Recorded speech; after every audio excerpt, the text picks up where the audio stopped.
ಎಲ್ಲರಿಗೂ ನಮಸ್ತೆ. Summer holidays ಇರೋದ್ರಿಂದ ಮಕ್ಕಳನ್ನ ಕರ್ಕೊಂಡು 2 ಡೇಸ್ ನನ್ನ ತಂಗಿ ಮನೆಗೆ ಹೋಗಿದ್ದೆ.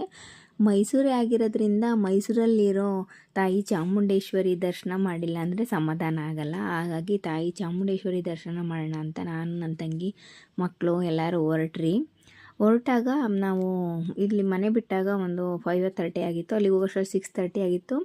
ದೇವ್ರ ದರ್ಶನ ಚೆನ್ನಾಗಾಯಿತು.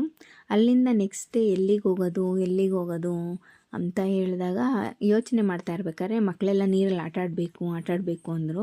ಹಂಗಾಗಿ ಸರಿ ಬಲಮುರಿಗೆ ಹೋಗೋಣ ಅಂತೇಳ್ಬಿಟ್ಟು ಪ್ಲ್ಯಾನ್ ಮಾಡಿ ಅಲ್ಲಿಂದ ಬಲಮುರಿಗೆ ಹೊರಟ್ವಿ.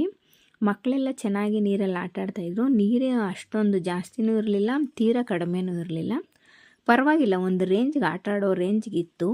ನಾವೆಲ್ಲ ಚೆನ್ನಾಗಿ ಆಟ ಆಡಿಕೊಂಡು ಮತ್ತು ನೀರಲ್ಲಿ ಆಟಾಡೋದೆ ಅಂದರೆ ಒಂದನೇ ಖುಷಿ. ಎಲ್ಲರೂ ಚೆನ್ನಾಗಿ ಎಂಜಾಯ್ ಮಾಡಿಕೊಂಡು ಮನೆಯಿಂದನೇ ಬರ್ತಾನೆ ನಾವು ಇನ್ನು ನೀರಲ್ಲಿ ಆಟ ಆಡಿದ್ಮೇಲೆ ಹೊಟ್ಟೆ ಹಸಿಯುತ್ತೆ ಅಂತೇಳ್ಬಿಟ್ಟು ಕಬಾಬು, ಬಿರಿಯಾನಿ ಅಂತ ಎಲ್ಲ ಮನೆಯಿಂದನೇ ಮಾಡ್ಕೊಂಡು ಬಂದಿದ್ವಿ. ಅಲ್ಲೇ ಎಲ್ಲ ಗಾಡಿ ಹಾಕ್ಬಿಟ್ಟು ಊಟ ಮಾಡೋಣ ಅಂತೇಳ್ಬಿಟ್ಟು ಎಲ್ಲರೂ ಚೆನ್ನಾಗಿ ತಿಂದ್ವಿ.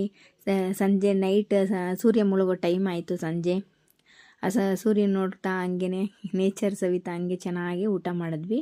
ಅಲ್ಲಿಂದ ನೈಟು ಸ್ವಲ್ಪ ಶಾಪಿಂಗ್ ಮಾಡೋಣ ಅಂತೇಳ್ಬಿಟ್ಟು ಶಾಪಿಂಗ್ ಅಂತ ಹೊರಟ್ವಿ. ಅಲ್ಲಿಂದ ಶಾಪಿಂಗ್ ಮುಗಿಸಿ ಮನೆಗೆ ಬಂದ್ವಿ. 2 ದಿನ ಅಂತೂ ನನ್ನ ಮಕ್ಕಳು ತುಂಬ ಚೆನ್ನಾಗಿ ಎಂಜಾಯ್ ಮಾಡಿದ್ರು. ಓಕೆ, ಬಾಯ್.